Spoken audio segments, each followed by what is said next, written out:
Man, coming with another episode of True Masculinity Podcast. That's TMP, the livest podcast in the Carolinas. We got a great guest today, man. Coming from A.L. Brown, man, a former rival, a wonder.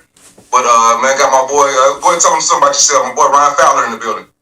What's going on, y'all? Nice to be on here. Hopefully, man, we can get this ball running and keep this thing going, man.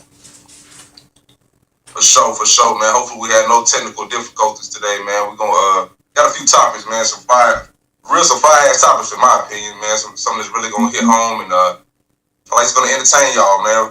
For real. Put a little we're gonna put a little local pizzazz on and talk about some past games, just cutting the ish, a little barbershop talk, you know how we do. But I'm gonna start off, man. We're gonna, like I said, you can give them a little something about yourself, football coach or whatever you're doing now. But just let the people know a little bit about yourself. Yeah, man. Work for American Airlines as far as doing today. In the high school coaching, been coaching high school since 2013. Love working with kids, love dealing with football, the X's and O's, and what it brings to certain kids' lives. With discipline and integrity and things like that.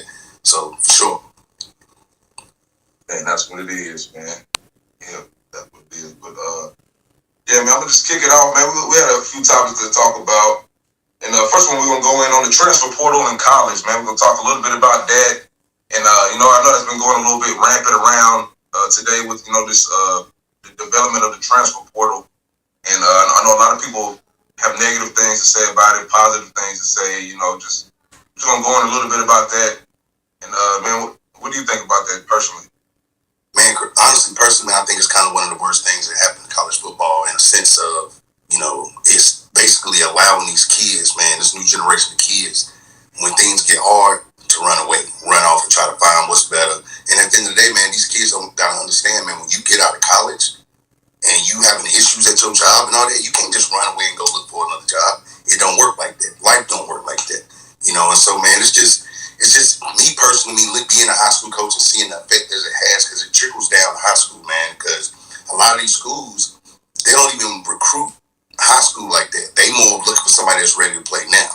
Meaning, it could be a guy coming out of high school that's legit, can go D1, but at the end of the day, they might want to go get a 20-year-old who's already redshirted, played a year in school, and rather go get them instead of getting a high school player. You get what I mean? And so, I seen a post the other day where it's like, Division II has become the new Division I because a lot of those Division I athletes that's coming right out of high school, majority of them get overlooked now. You know what I mean? And so I just think overall, man, the grand scheme of things is bad. I can be biased too because I can see from a player aspect, man, it can be a coach coming into your living room, recruiting you and your parents, like, hey, I'm here, I'm committed to your son for 4 years, 3 years, whatever. And some of them coaches, can just go ahead and dip. They get a new offer. So in a way, it's kind of like, I get it, but I don't get it. You know what I'm saying? I would rather for these kids to learn how to just kind of stay put, grind it out, put your head down, get tunnel vision, because at the end of the day, that's what builds character. Not running off and trying to find the easiest solution to a problem. 100%. Nah, 100%. I follow a guy online and I shared a post he had, just to piggyback on what you said. Like a lot of these coaches, they will lie to these players. You know what I'm saying? That was something that he was echoing. Personally, they will come in here and sell you a dream, as they say. So that's just something too. For me personally, I feel like the pros outweigh the cons with the transfer portal. Me being former college athlete too. I wish it was around when I was playing, just to have opportunity. Because back in those days, if you transferred upwardly, you had to sit out a year. You lose a year. Yeah, and you have to transfer down. It's just so many more positives. I can see, as you said before, the coaches. I know for a fact they will sell you a dream to get you to come to their facility, and then as they said, a lot of people say they treat you like a redheaded stepchild once you get there. So, but I will agree with you said. Running from your problems is never a good thing. As far as happening in the real world. It's not teaching them real life qualities and things that's going to transfer in real life, unfortunately. But yeah, I feel like that portal is I feel like they're gonna put some cap on it eventually. That's some type of regulation. Yeah, of course. And a lot of this stuff goes to me when I look at it, especially as with, being a black man in America, being a black coach, being somebody that these kids can kind of look up to.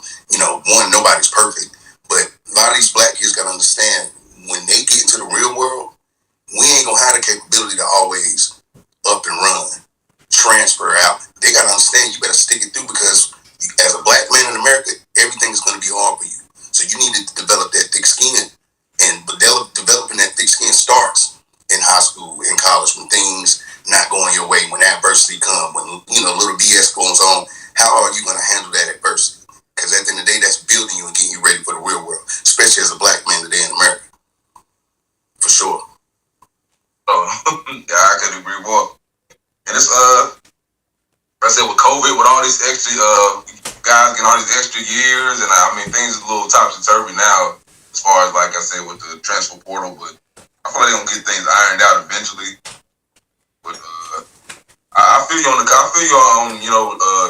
like you said, the cons of it. How you said, I can definitely feel that. Sure. But these coaches, like I said, man, in certain like I use, for example, the situation in Colorado. I was watching that or whatever with the Kamani McLean guy. I made a post previously, like, just how he was treated, how he was like publicly outed and stuff like that. Situations like that, where I feel like he's been ostracized publicly. I feel like that, things like that is the perfect example of why a player would, jump ship, especially if you had the opportunity. Right, right. But yeah, that transfer portal, man, that's a thing. And we was also going to talk about, especially, the high school, how these high school kids are nowadays, and the work ethic. Yeah, man. It's different, bro. I'm not even gonna lie. Coming up, we came out in the early mid 2000s, man, and we a lot of us are 80s babies, man, and we were raised completely different as far as if we wanted something, you better take your ass outside and either train, get into the sport, play with somebody older to develop that, that want to, that dog in you, that mindset. Like nowadays, man, these kids, man, they so, everything they do is here. Everything they do is here. So, no more, they don't do none of that stuff. So when it comes to like, man, the work ethic and these kids' mindsets, football and sports, man, in high school, man, they feel as if like you need to give it to them. They don't need to earn that. They don't need to work for anything. They don't like being coached hard because anybody that knows me, that's coached with me, played for me, I coach hard. It just ain't, I'm not going to sugarcoat it. I'm not going to water it down. I'm not going to disrespect you. I'm not going to call you out your name or any of that. But I'm going to coach you hard because at the end of the day, if you want to go to the next level, they're going to coach you even harder. They your daddy. At the end of the day, these is what a lot of these kids don't understand too. When your mom and your parents drop you off at camp, your parents, them coaches are your parents, man. And they going to coach you even normally not used to getting in high school. And so, even this year, man, I had a situation with a player, good kid overall, but he never been coached hard.